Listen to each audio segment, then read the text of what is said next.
bitch ass hoes and flaming Doritos.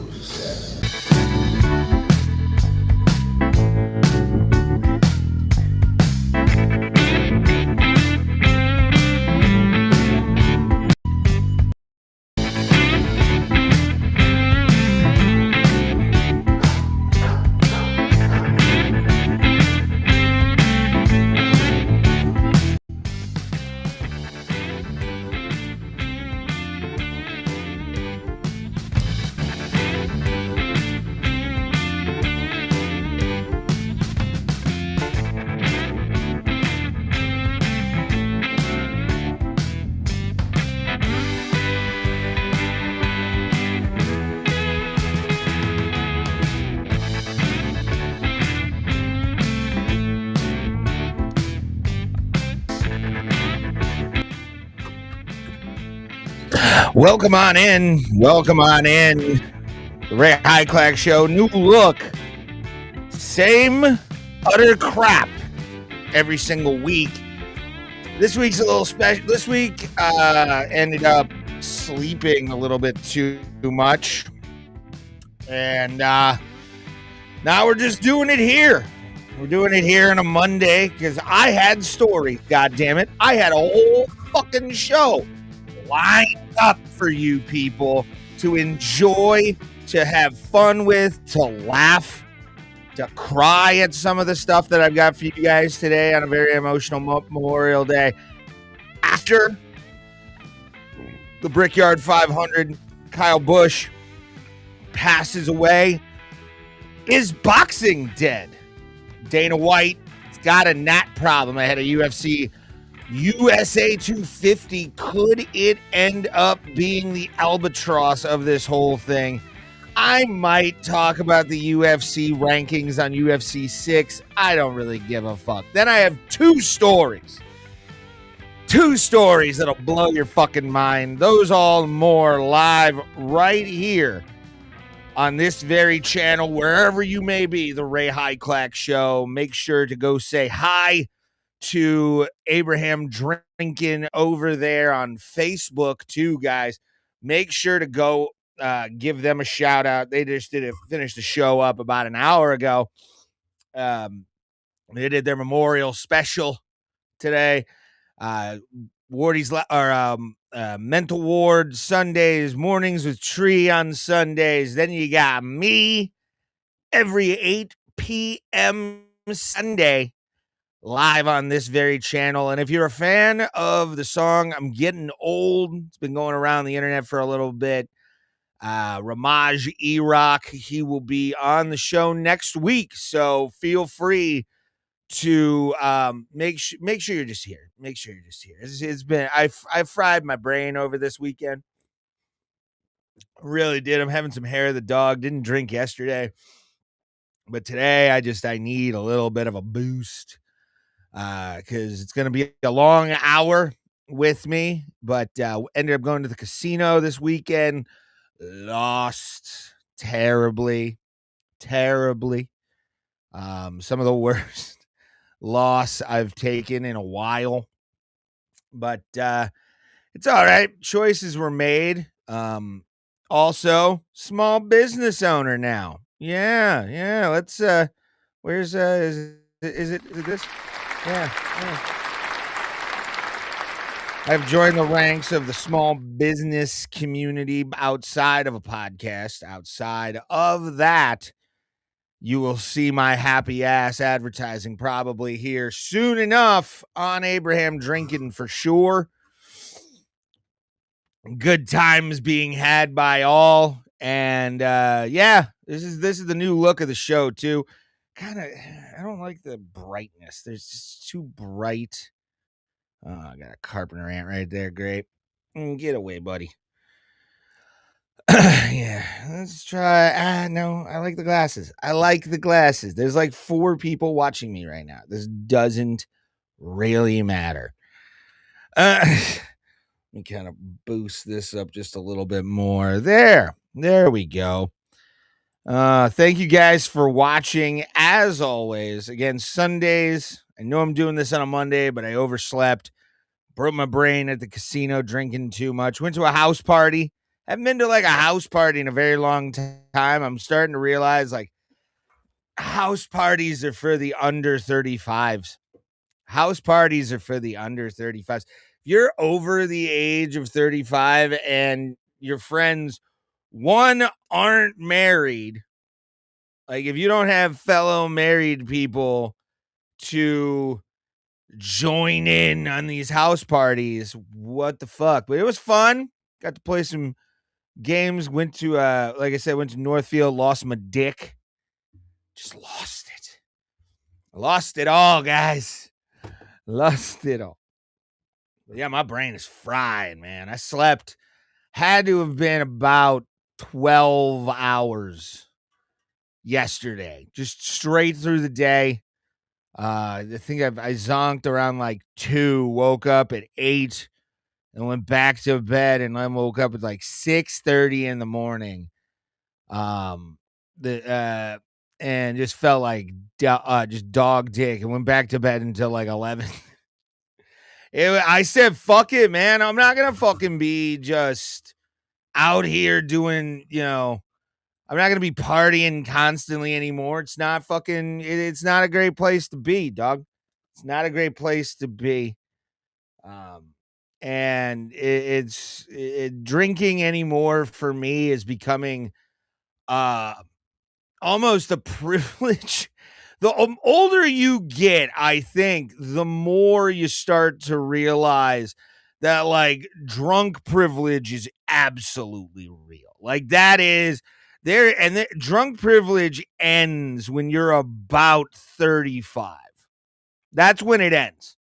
That's when hard nights and long days come into play in the world, man. When you have a fucking shit show of a live or a night, like, having just more than a couple, you're looking at not really being able to function for another couple days. You're just not. You're gonna be dead. It's gonna be a lot of pain, blues, and agony. I gotta spray. Great. All right. As long as they're not roaches or bed bugs, I'm fine with like carpenter ants. I can kill those any day of the week. But somebody probably in my neighborhood got a tree removed or something. Or there's a nice little ground nest by where my house is, and I gotta nip that in the ass quick. But yeah, drunk privilege ends it like honestly at 35.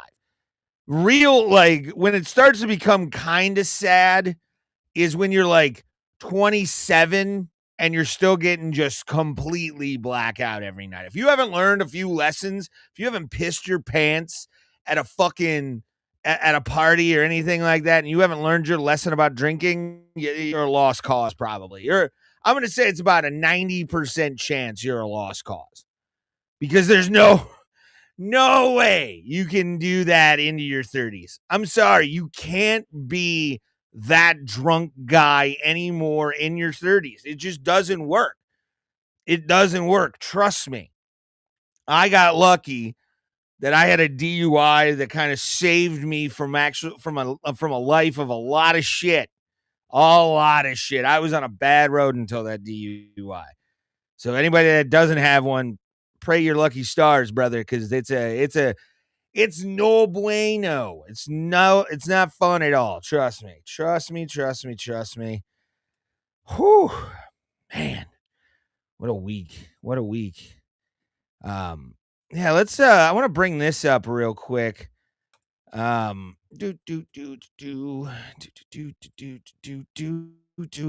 to bring this up because even though I'm not like a massive fan, I'm not like a NASCAR I'm not like a NASCAR purist. I'm not somebody who I love car racing. And it's definitely a heartbreaking thing. And this is I'm gonna bring this up here, see where I'm at here with this because I want to talk about Kyle Busch's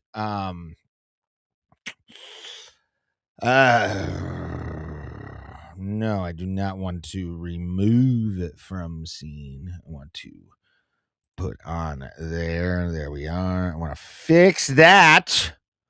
Oh, wait. It's probably going to be something when I pull the full, yeah? All right. Yeah. I basically got to just do the whole thing here. This is why I need a producer, kids. This is why I need a producer. Let's just do this right here. And let's see how it looks on stream. Let's just see how it looks on stream. Transition that over. I'm going to resize that. All right. I may have to go back to the Cavalcade of Stories thing. Oh, forgot to do that. Yeah.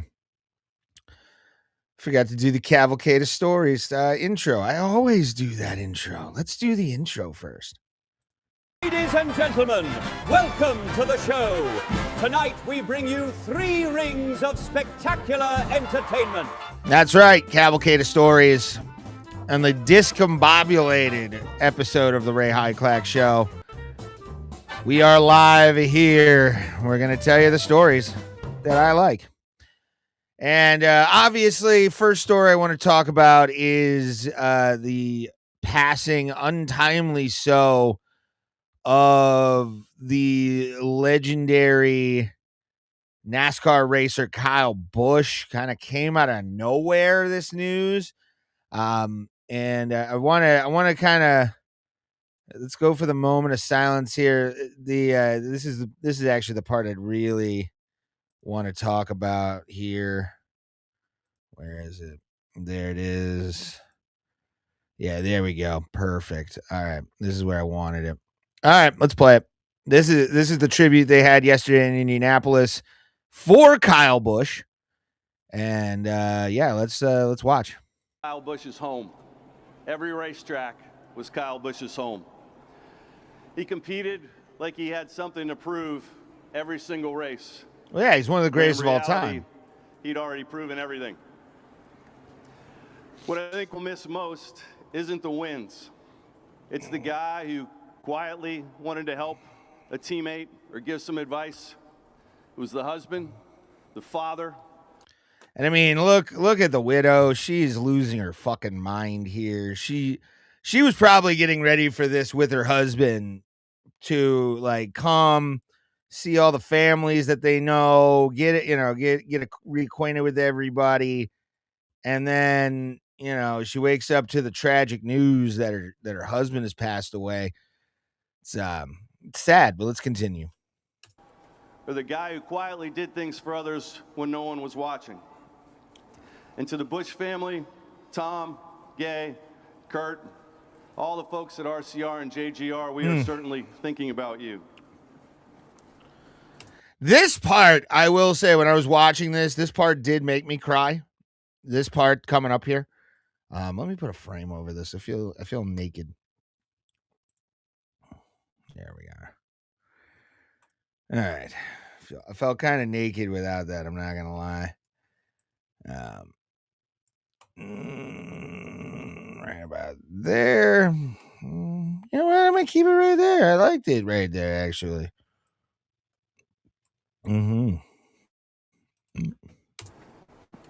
Samantha, I want you to know that this sport stands with you.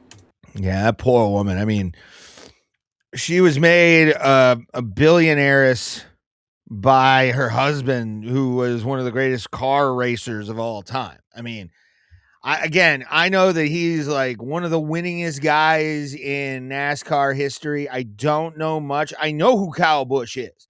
Like, I know enough about the sport of NASCAR to know that Kyle Busch was like a fucking god in the sport. So, I mean, for him to have gone this way is pretty fucking sick. It's pretty wild. You and your children are NASCAR family forever. I'm going to basically take care of them.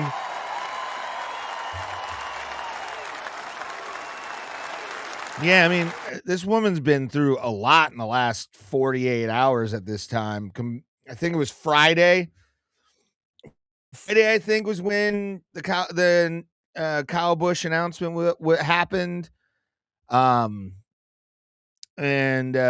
dude, it's tragic. I mean, I've lost family members fairly out of the as Chris Penn would say, out of the blue. And it's not fun. It's not a fun experience, and I can only imagine what that kid is going through. And I mean, the wife obviously going to be crestfallen and super sad about this, but kid, man, they said they're also going to hold the number 8 for the son if he ever wants to go into NASCAR, which I think is kind of cool. He gets Dale's car number, which, you know, Dale Jr.'s old car number, if he wants to go into racing. Hope he does. I hope he becomes one of the best NASCAR racers of his generation, if NASCAR is still around, if it hasn't gone, you know. Hopefully NASCAR and F1 at some point will just, you know, create a gigantic monopoly of car racing. That way we can have one company kind of ruling that all. Just holding back the tears. And Braxton and Lennox are the 2 kids. Your dad loved you with all his heart.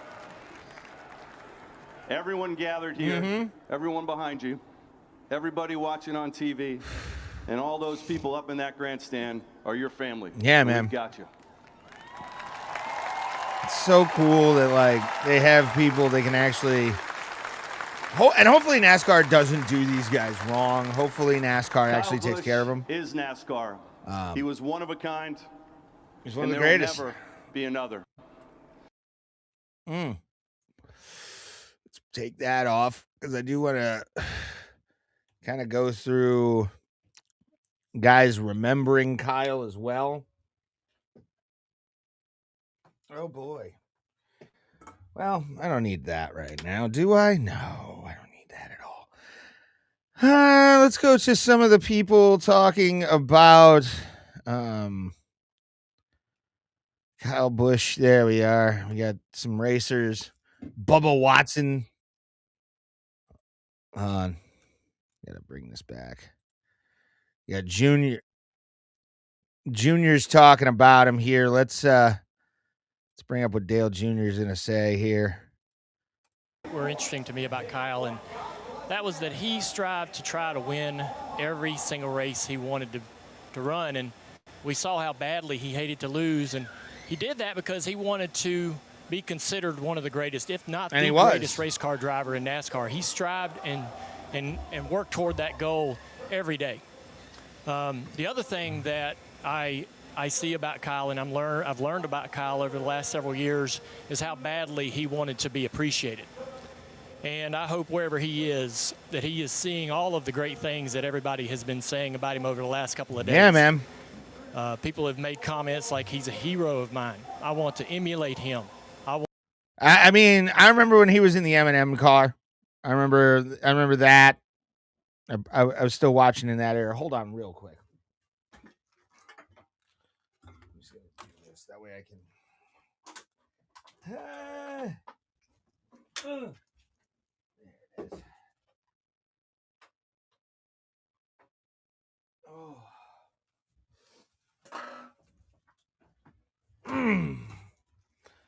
All right. Went into my zone. But, yeah, Kyle Busch, I really didn't know much about the man, to be honest. So let's continue. Wanted to be like him. That is all Kyle Busch ever really wanted, was to have that type of impact on the younger drivers coming up. And he did. The series. And Dale, he had that impact on so many of us because of that fire and that intensity. And the 2 things that strike me you gotta this have week that is the competitor, Kyle Busch. That is a guy we all raced against. And, I mean, it was on fire, intense, committed 100% all the time. I remember after we got into Richmond in a race, we were sitting in a meeting with Coach Gibbs. Kyle said something, which I probably deserved. And I said, I'm done with it. We're going in the hall. We're doing this. And he said, all right. And he jumped up, ready to go fight me in the hall on a Tuesday at Joe Gibbs Racing. And we ended up having the most beautiful conversation. And in that conversation for about 30 seconds, Kyle explained to me how much he cared and how much he wanted people to understand him. He felt at that time misunderstood. He said, I wouldn't have hit you, Carl. He said, you bumped me, and everybody thinks I would have done the same to you, and I wouldn't have. And for that moment, I got to see into Kyle. It went away quick. He must have been a great guy, man. And then there's the second thing, which is all weekend. My wife, Kate, who's standing right over here, she said, I can't believe he's gone. He was the nicest driver to me. I said, Kyle? He said he would talk to me. He'd talk to me when we were at events. He welcomed me. And that's the Kyle that I hope we get to talk about more. Kyle the man. Yeah, man. I'll never forget going to an Atlanta test. It was the first year he signed with Joe Gibbs Racing. No idea who this guy is. Can't wait to hear the story. Let's listen. And he walked over right off the bat. I hadn't had many conversations with him when he was at Hendrick. And he says, we're going to find out how good you really are. Because he was getting in the Kyle. same car, same everything as me. And I just remember at the time, I was P1, and he hadn't gone out yet. Of course, what does he do? He goes Top right of to the the board? top. Yeah. Yep. What was he like as a teammate, though? Was he helpful? Did he want to get everybody better throughout the organization? I mean, his information was just so valuable to us. I can absolutely look y'all both in the eye and tell you the absolute truth that there's no way I would have the wins I have today if I didn't have Kyle Busch as a teammate. There's just no question. I got Denny to get in his Hamlin car talking. a few times at some tests and exchange cars with him, and I realized pretty quickly, wow, all right, so Next is this Bubba is what Wallace. a winning car on a mile and a half feels like. This is totally different than what I would send the team down. Yeah. And I just learned from that so much, and we did it on short tracks, and he learned some things as well, and we just fed off of each other. And that's why you saw sometimes we had what makes a clashes great on the teammate, racetrack, man. is because we Not a eventually lot of found people are. ourselves up front battling for wins. It was the week after Indy last year. Bubba Wallace. At Iowa, leaving the driver's meeting, He's so dramatic. he grabbed me. And he was like, I didn't want to be in the spotlight and take your moment away, but I'm so proud of you.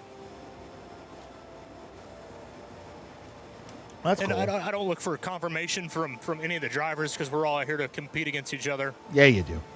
But to know that You're the human. person that helped mold who you were is paying attention, even though you're running against each other, is super empowering. Awesome. And it caught me by surprise, and I'll never forget that moment.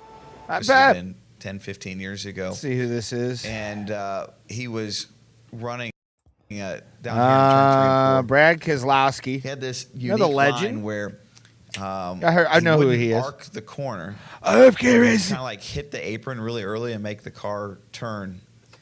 And he was making it work really well. And I still remember being behind him and seeing him do that because at the time, kind of the dialogue of how to run this racetrack was off of Jimmy Johnson. I don't know who had any of come these into people are at 23, the and end. He would, kind of Daniel start Suarez, I remember maybe? in 2015, Yeah. I used to call him every single Wednesday, every single Thursday, just to get advice. Nice. And I never took that for granted because he didn't have to help me. He didn't have to help me, and that showed All the right, person so, I mean- that he was. So he was a competitor, fierce competitor, but he was a nice guy, which is always what you kind of want to hear. You want to hear about a guy who's just a motherfucker during games. That's all you want to hear as a coach. You want to hear a guy that's a fucking problem, but then also nice afterwards. You don't want him fucking 24/7. That's too much. That's just overkill. Way too much overkill, dog. Way too much overkill. Let's see. Where do I have the Nats story? Because I do want to talk about this.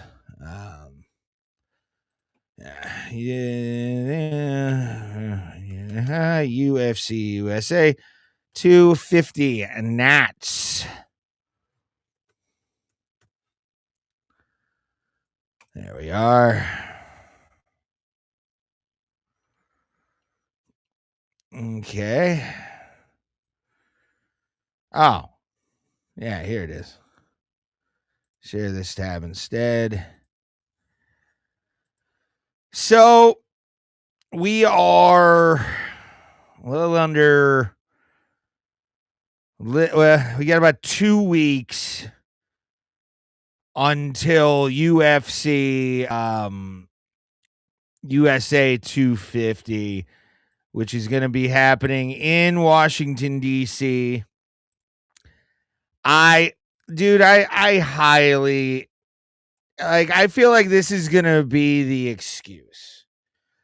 I feel like this is going to be the excuse.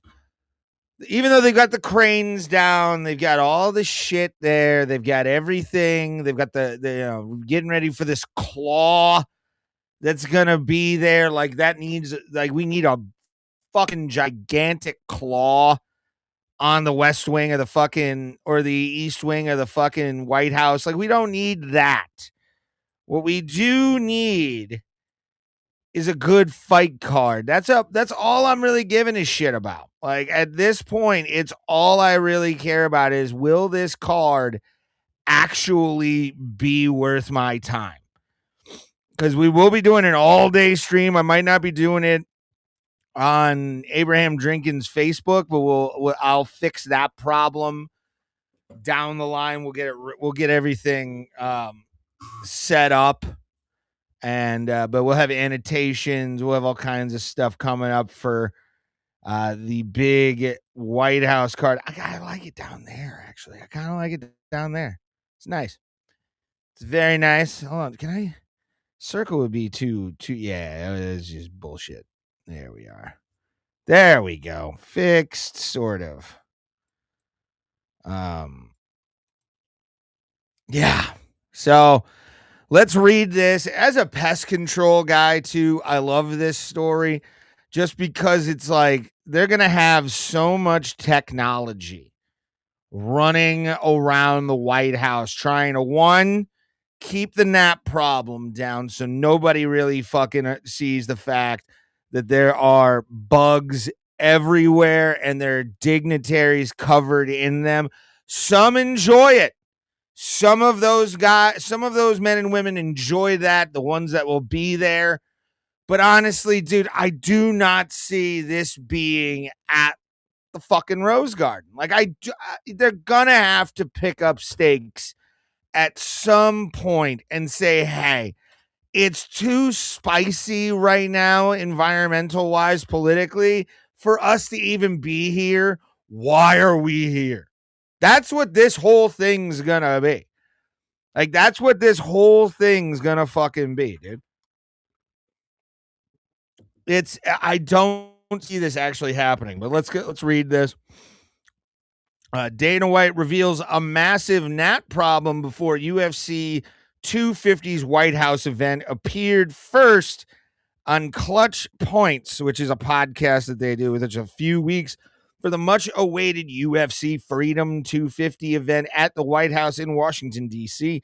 Dana has opened up about a major problem surrounding the event with a star-studded card, free to watch, and targeted most towards the U.S. military. Freedom 250 released tickets worth $1.5 million, which were then marketed as investment opportunities. However, despite all positives and business opportunities, the White House currently has a bigger issue on its hands, and that is gnats, everybody. Flies are going to be all over that claw. We're going to have a problem. You're going to see a lot of fighters getting gnats in their eyes. You're going to see a lot of fighters go down with eye injuries if the lighting grid is bad. If they're going to use like an off-white, perfect. I am for it. But these gnats, man, gnats are difficult, and it's the East Coast. You're looking at a big issue once those lights turn on. Once those lights come on that claw in the fucking Rose Garden of the White House, you are going to see a biblical storm of gnats. Just a storm, not even a swarm. Fuck a swarm. This is going to be a storm cloud over this event of bugs, mosquitoes, gnats, They don't get what we get up here. Midges, which are like gigantic gnats you can see from fucking outer space in clusters over Lake Erie. That's actually going to be coming up very soon. We got about 3 more months until fucking Nazi season. Midge season starts here in Northeast Ohio, and boy, oh boy, it's the gift that keeps on giving every year. And actually, I'm going to tell you something. I wish Stipe was a little bit younger. I wish Stipe was still on the UFC card, because he would be perfect for this, because there's a fight. I'd probably get a copyright if I was to actually see it, but him versus Bobby Brents is famous in Cleveland MMA for being the Nat fight. It was at NAFS, the North American Allied Fighting Series. And what they did was they had a show at an outdoor venue called Nautica Pavilion. A lot of big acts come through there. A lot of people go to see concerts there every year. But the lights attract gnats and midges. And that particular night, Bobby Brents took midges to the eyes, and Stipe ended up TKOing him because of the midges being in his face and being so bad. So there's precedent. If you want to go check it out, it's Stipe Miocic versus Bobby Brents, NAAFS, the North American Allied Fight Series. Go check out what the concern is for UFC Freedom 250, because it's a true statement. Like, this will be a bad situation. This probably will be one of the worst UFC cards we'll ever see in our lives, because of the fact that the pest control that's needed for this is impossible, because it's outdoors. There's going to be a lot of lights, people. I like a show. All right. I like it a lot. Dana's going to do it for me. That's the best I can do. And don't ask me for fucking more. So yeah, let's continue reading. Speaking to Boardroom, White opened up about existing insect problem. President Trump just opened the Rose Garden 2 nights ago, and he invited me to dinner. The amount of gnats that were flying around, I'm like, holy shit. As soon as I got on the plane, I called my head of production and said, yeah, let me tell you about the gnat situation tonight. So when you're a fighter, think about that lighting grid, the claw. We're going to have the amount of power in the lights, moths, gnats, and God knows what else. Fighters trying to deal with that. These are little details that we have to think about, and that's why I don't like fighting outside ever. Agreed. This shouldn't be happening outside.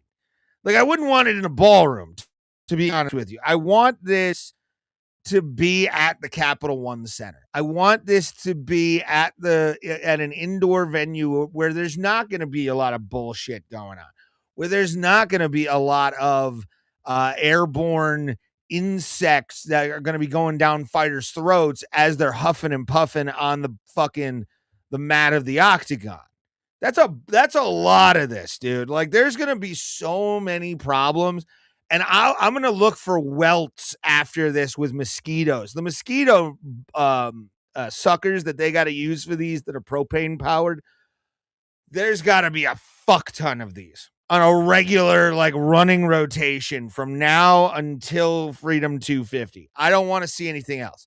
I don't want to fucking have that moment of like, what the fuck? Why didn't they do this? No. Start now, Dana. Start now, dog. Let's continue. The issue was noticed by White when he was invited to dinner by his close friend and the USA president, Donald Trump, at the Rose Garden. The issue is expected to be resolved before the card commences. Let's just throw that in there. White already has informed his production team about the issue, who are working on it now. All right, they're working on it. But will they be able to get this done? I don't think so. I really don't think that they're going to be able to get everything with, especially the weather being so hot and humid in DC and all that kind of stuff, you're going to have issues. And you're going to have a lot of issues probably. You're going to see a mountain of issues popping up. And I mean, logistically, they're already married into this. They can't really back out of this at this point because it's just too much to back out of. But yeah, man, that's what we got to deal with now for UFC Freedom 250. Let me take this off. There we go. Then let me get to this story. Is nuts. This story is nuts. This story is one of the wildest stories I've ever seen in my life. This woman who is a teacher, supposedly, got a little outrageous, got a little squirrely, did she?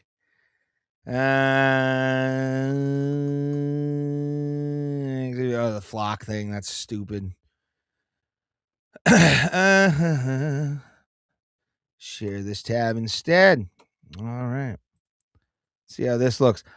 Perfect. It actually looks good. Nice. All right. We win, kids. We win. So you can read it right there. What? What made this woman think that this was a great idea? What made this woman wake up one morning and say, hey, I love the idea that my brain had for me today. I love it. That's what her brain has to have said. Like, she woke up, took no medication, took no nothing, and decided to do this. Florida teacher allegedly hanged baby doll or a black baby doll by the neck to get her students' attention. She is saying it was wrong and racist. No fucking shit, dog. No fucking shit. Hold on. Surprise, surprise, motherfucker. The king is back. All right, that's a surprise. Like, that's ridiculous that this woman actually thought this. But let's read this, because I have another story that comes into politics here in a second. A Florida middle school teacher. Middle school was canned after she reportedly hung a black baby doll by its neck, shocking her rambunctious students in a horrifying bid to get their attention. What did you do prior to this? I hate to see what she did prior. Did she just, like, short of smacking these kids? Like, was that going to be in her classroom? Like, was that the next fucking thing? Was she going to fight these kids? There's been teachers and administrators running secret fight clubs in schools. I wouldn't be surprised. Karen Savage. Of course her name's Karen. Of course. An art teacher. See, don't give creatives school. Get the kids who are okay at being teachers' aides, not this fucking white hump. A middle art teacher was seen cinching a black wire around the baby doll's neck during class on Monday, and then chucking it over a flat screen television. Lady, what are you doing? What happened to female teachers? I mean, I've met some unhinged teachers in my career as a student. I understand that there are a lot of nutbag bitches out there. One wanted to fight my dad in 4th grade. Not gonna lie. But like, this bitch is like, she is the embodiment of like the modern day teacher. Like, have they really all just been broken? Because a lot of them are fucking kids. A lot of them are doing this shit. There's a fucking weird thing happening in our schools that I just don't get at all. And for this broad to think that it was okay to even do this is nuts. I swear I tried to get tired of watching the news. Every time I turn around, somebody new is passing away. Well, yeah, it's called just life, brother. I mean, this is more surprising than death. I mean, this bitch doing what she's doing here is wild. Because it's like they're sixth, 7th, 8th graders. They're just learning about lynching around this time. Slowly but surely in like 8th grade, you get like a little bit of that. 9th grade, you start really seeing it because you get a lot of history and shit like that. But like, this broad just decided that she didn't want, like, her kids weren't coloring or putting together these fucking collages fast enough. And she was like, I'll get their attention. I'll put a black baby doll on a fucking flat screen hung by the neck. What? Come on. Give me a break. But it's Florida too. She's 63. Oh, there's the image. I'm not gonna show the image, to be honest. Somebody said nobody was paying attention. Or the teacher snatched the doll from a student when nobody was paying attention. Everybody started telling her it was wrong and racist to do that. A 14-year-old said that, by the way, a 14-year-old. And then she said it was a joke, and then she took down the baby doll. That's still, it doesn't matter, dude. Student claimed Savage followed him when he tried to report her to student affairs office, and then talked over him as he recounted what happened. It was disturbing. I hope that she's not allowed to teach again. Fully agree.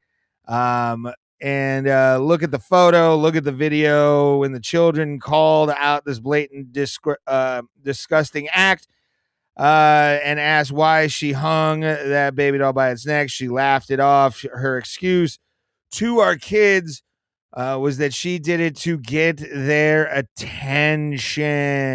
Oh, dude, so wild. So wild. Attention whore teachers. I expected from an art teacher, and I expected from a theater teacher.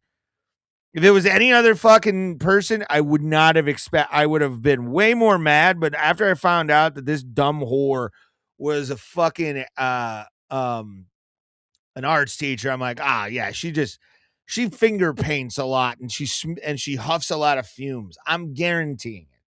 It's stupid. Why would you do that? It's just wild to me that would even cross your fucking transom at all. Like, nuts. This story, on the other hand, is probably my favorite story of the week. It makes me want to move to Michigan. Because yeah, this woman's taking internet, like what Obama did in 2008 with the MySpace and the Facebook coalition, and really trying to just mold the simp to her will. Mold that simp, baby. It's Michigan Congressional candidate. I'll just let me bring this. Can't bring that down anymore. Oh, I have to take the frame off. No frame. Wow. Okay. I got to fix that in real time. All right. Let's go. There we are. Michigan Congressional candidate goes viral for twerking on kitchen counter while running for office. Michigan, you have a lot of things. Michigan, you have great things. You have the rivalry with the Ohio State University. You have better weed prices, at least, than the state of Ohio. And now you have some of the best politicians I've ever seen in my life. This is how we're now going to go. This is how politics will be for the rest of our lives. It's going to be Insta thoughts. It's going to be these Nepo babies who are like third, fourth generation politician. We're going to get those fuckers soon. But I want more of this. I want more of a girl running for office twerking on her fucking kitchen counter. Why? Politics is starting to get boring again. And we need some fun people to kind of just pep up everything. And this woman is exactly, let me introduce you. Let me introduce you to her name, Shelly Campbell. This is Shelly Campbell right here. She is, I looked at her district too.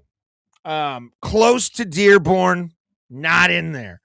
I think it's the 4th congressional district, 13th congressional district. 13th congressional district is like Detroit. So she'd be one of the Congress people from Detroit. Westland is a little south of Westland, Michigan. They're south of Dearborn, so you know that she's not going to be she's not welcome in Dearborn. What? Are you out of your mind? If you think this broad can walk into Dearborn alone, you've got another thing coming. She'll end up in a bag and a burqa in 5 seconds. Michigan candidate for Congress is making headlines after a video reportedly showing her twerking on her kitchen counter went viral in advance of the August 4th, 2026 primary election. Shelby Campbell is a single mother and law student. She's going to end up a paralegal. Currently running as Democrat representative of Michigan's 13th district. The viral video shows Campbell giving illicit responses. Conservative commentator Mario Nawfal, don't know who you are, don't really give a shit. An ex that sudden fame is unrelated to any political agenda and instead stems from her twerking on her kitchen counter. TikTok, yeah. And let's play this video. Let's play the video. This is what I do, because I am an ethical person. You're a what? You're a what? You're a what? Excuse me? Let's hear this fucking broad say this again. And let's all laugh at her even thinking the words. And if you have to say it, I am a firm believer in that if you have to say you're an ethical person, are you? Are you really? Let's watch this again. This is what I do, because This is a hopeful politician in the United States of America. This is a hopeful politician in the state of Michigan for Congress. Look at this. I am an ethical person. Look at her. Look at this fucking mess of an individual. She's cute. I'm not saying she's not cute, but like the fact that she is drinking, what's she drinking right there? She's drinking a Red Bull. She's chugging a fucking Red Bull right here. And like, look at her. She's cute again, but this is not going to be a congressional candidate at all. I'm a classy. Am I not? She asked if she's a classy bitch. She's not. Because I know what class is because I am not classy. And friend over here, not classy. Sorry. You are what is kind of wrong with this country. So I wanted to end. Let's take this off. Kind of wanted to end with something a little, sad, but it's what it is. Businesses go underneath, and you can't ever really,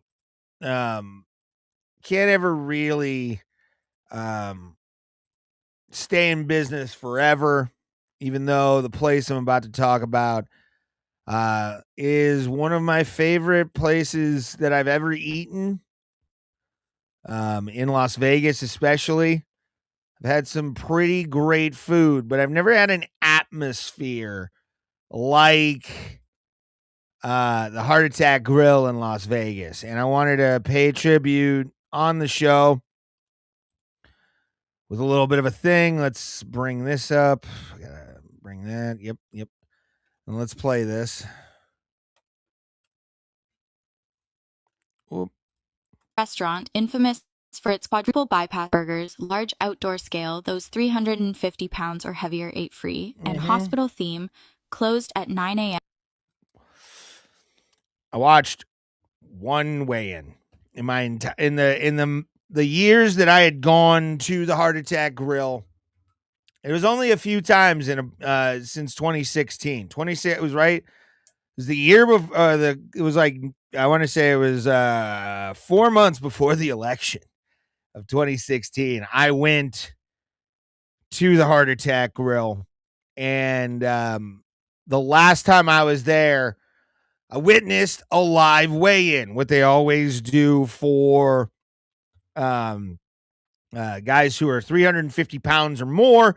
You eat for free there, no matter what, no matter the time of day. It's always been a thing they've had ever since they started it in the early 2000s. Everything's cooked in unhealthy fried lard and gluten and all the things that your allergies just fucking lose their minds if you have them. But it was a great place. There's been tons of stories and videos. You'll always see the Heart Attack Grill on your Vegas friends that always go out there getting spanked, which before this segment is over and this is over, I will be giving you the video of me getting spanked from the Heart Attack Grill. But I loved it. I thought it was a great place to just kind of see an excess and just give yourself a reason to be a pig. I mean, there's not a lot of restaurants anymore that just wants you to come eat the food, shut the fuck up, and hopefully you like it. And I mean, the quality kind of has gone down over the years at the Heart Attack. First time I went there, fantastic. One of the most delicious burgers I'd ever had. I am 4-0 as an eater at the Heart Attack Grill. I got spanked once voluntarily, and I have witnesses to back that up. I actually finished my burger. But let's continue this, and we'll continue with the talk of the Heart Attack Grill. Monday. The owner of Neonopolis confirmed the shutdown. A statement on the restaurant's website blamed high prices, corporate greed, and a city that has excluded the middle class. It's a true statement. I mean, Vegas has slowly phased out the working class, the guys and girls that want to go out to Vegas to, indulge and be in a city known for cheap excess. And I feel like with this, you're starting to see the downfall of a lot of great American cities because of leadership, because of overtaxation. Vegas is a very, what's the word I'm looking for? is an anomaly when it comes to the idea that capitalism and all this stuff doesn't work. Vegas was the perfect center of capitalism until greed came in, until the pandemic happened. You could go to Vegas for $132 sometimes on whatever fucking airline you wanted, and have a great time. I mean, like I said, I went on Spirit twice to Vegas. Loved my trip. I ate 2 edibles and then had 2 drinks before my last one that I took out there. And it's one of those deals where like Vegas should have places like this. Out of all the kind of things in the world, Vegas should have something like this because it's a great amalgam of what this country is about, which is we want good food. We don't want chemical bullshit. And the Heart Attack Grill, believe it or not, gave you that. Gave you all of that. Delicious. Delicious. Continue.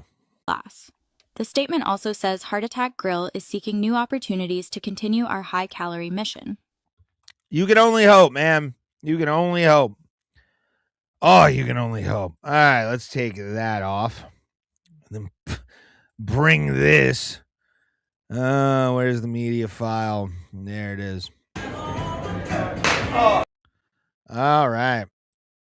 This is a video of me from 2022. All right, there we are. Let's see how it looks. Yeah, you can see me. You can see everything. Good.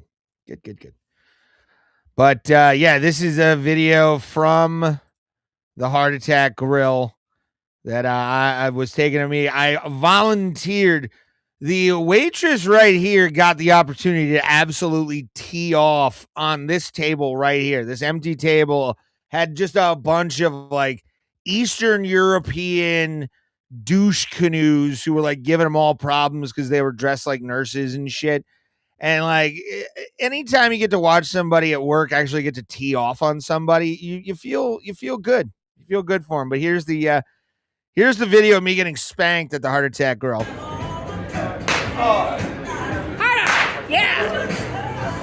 My friend Shauna yelling in the background. Anybody else? Took it like a goddamn champ. Took it like a champ at the Heart Attack, baby. R.I.P. Heart Attack Grill. Dude, that sucks, man. It's like Fremont Street will not be the same anymore.